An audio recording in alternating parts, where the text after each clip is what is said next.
Your objective explanation of world news starts right now. This is CNN 10, and I'm Carl Azus. I'll be your host for these 10 minutes. U.S. President Donald Trump is talking about withdrawing American troops from the war-torn Middle Eastern nation of Syria. The Pentagon has said there are around 2,000 U.S. troops there. Their main mission has been to fight the ISIS terrorist group, which used to control a large amount of territory in Syria. But according to the New York Times, a coalition of military forces led by the U.S. has taken back 97% of the areas that ISIS once held. And U.S. President Donald Trump recently said that the American troops there should leave soon.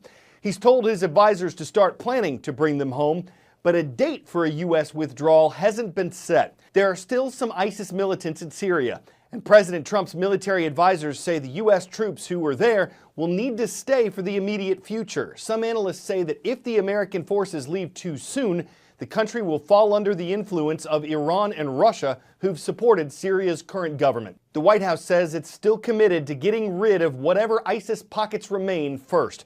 As far as the future of the war-torn country goes, President Trump says the costs of stabilizing Syria will have to be covered by other countries in the region.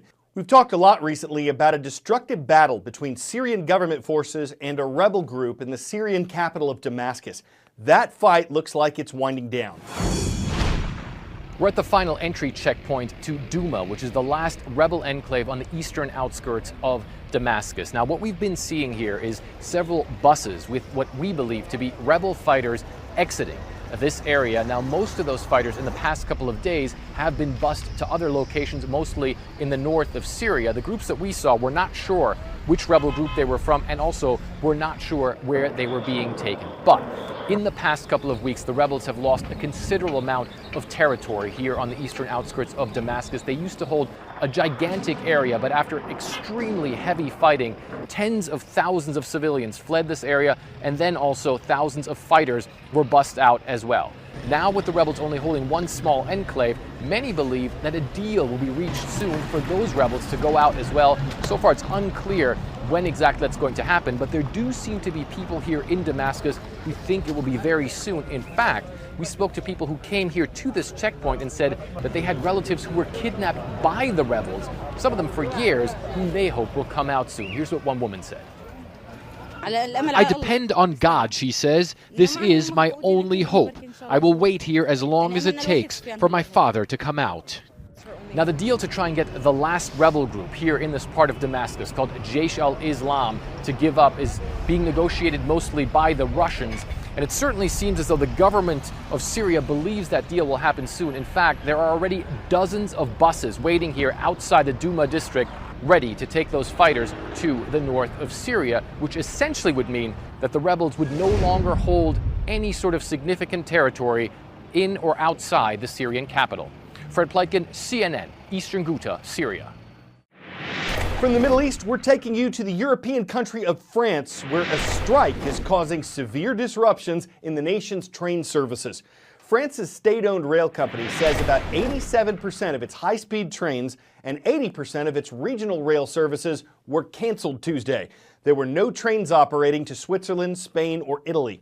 This is a rolling strike. Workers plan to walk out 2 days at a time for a total of 18 walkouts before the end of June. They're protesting changes to the country's labor laws that were proposed by French President Emmanuel Macron. Making changes was one of his campaign promises. But while many French business leaders and economists support his plans, many unions oppose them. France's rail company is $56 billion in debt, according to the Reuters news agency.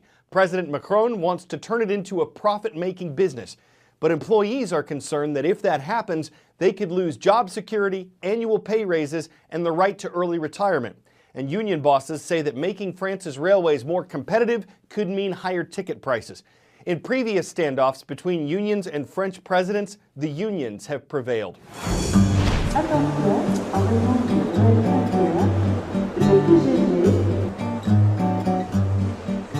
Every time there's a strike here, I get the impression that people around the world are saying, why don't the French just stop whining and get on with the work? Reforming the economy here closely follows Newton's first law of motion, inertia. At the root of it, I think the French are very conservative in the classic sense. They view change with suspicion at best and hostility at worst. And then there's the concept of droit acquis, acquired rights. It's a concept that is deeply ingrained in French society. It's the feeling that rights once acquired should never, ever be abandoned. Despite appearances to the contrary, French unions by the numbers are not all that strong.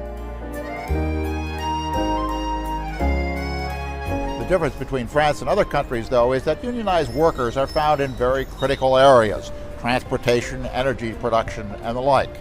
If they decide to go on strike, it can cause a lot of pain very quickly.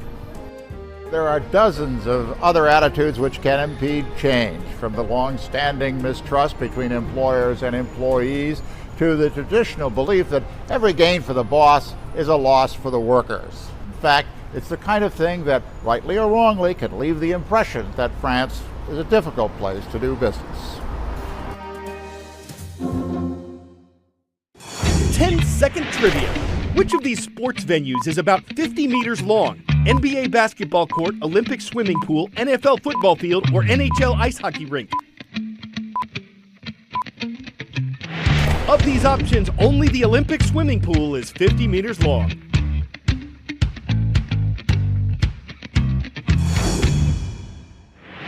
And we are diving into one for our next story as part of our ongoing series on positive athletes.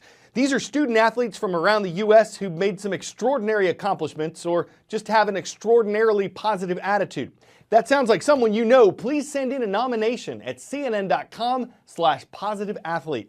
A great example of one is a swimmer from Georgia named McLean Hermes. Go! In the water, you can't really look at me and tell that I'm blind. So it's nice just to be free and to be able to compete against other people. She's actually taken kind of what I call a victim mentality of what someone could be into kind of a victor. She hasn't let it stop her. I can't see at all out of my right eye, and I can see through like a coffee stirrer straw, so it's about this big, through a little itty bitty hole in my left eye. Tell me what's on the 30. Go. I was selected as the youngest Team USA athlete to compete at the 2016 Paralympic Games in Rio.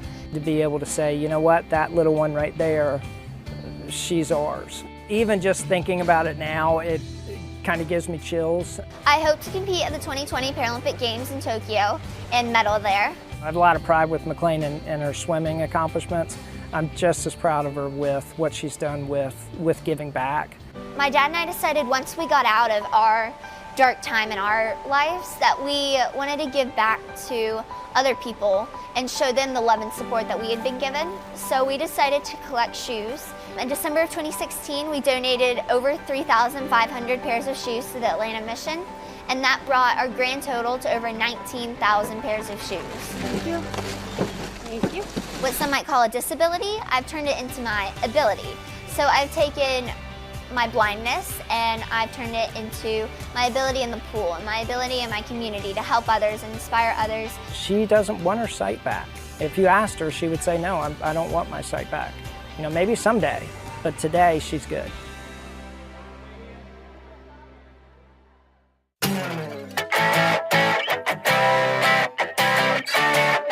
If you have seasonal allergies, this is almost enough to make your eyes water.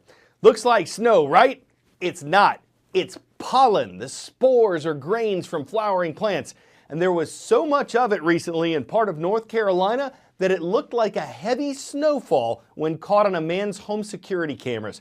He posted on Facebook that North Carolina is where you can make pollen men, pollen angels, and have pollen ball fights. If you wonder why so many people are allergic, that's one answer. It's no further lie to say that it's simply a pollen. There's more than a grain of truth to that. We'd say it's nothing to sneeze at, but of spores it is. And I'm Carl Azos for CNN 10.